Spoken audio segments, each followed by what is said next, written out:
Gary with you here at D-Lab. Weekend project, Fender Vibrolux, black face. The complaint, low power. It sounds like it's about a 20 watt amp right now. So my first suspicion is bias. So next we'll open her up, see if we can test that bias. And if that's not it, we'll continue on. Here we go.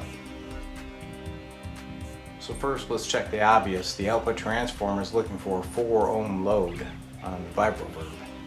Here's our two Fender speakers wired in parallel. We got a multimeter in here. And I see about 3.3 ohms. So we'll call that good. So now we'll look at the bias on the output tubes.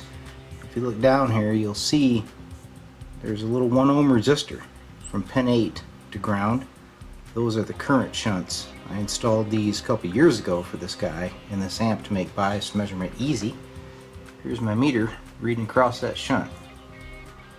You can see we got about 40 millivolts, which equals 40 milliamps through the tube.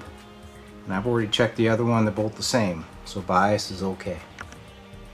Finding nothing obvious, the next thing I always do is I look over these boards very carefully with a lighted magnifying glass, looking for bad connections.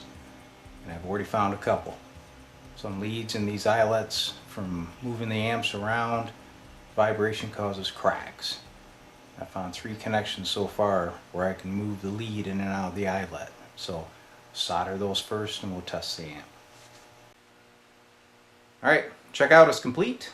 I resoldered those questionable solder connections on the eyelet board. I found one resistor, supposed to be 100K, and it was actually 150K. So swap that out, and I checked the preamp tubes, and all the 12AX7s are down to about 50% output. So that's the culprit. The owner's coming over to get the amp. He's got some tubes. So that's it for D-Lab. Hopefully these little tech tips will help you out when you're troubleshooting your old Fender amp.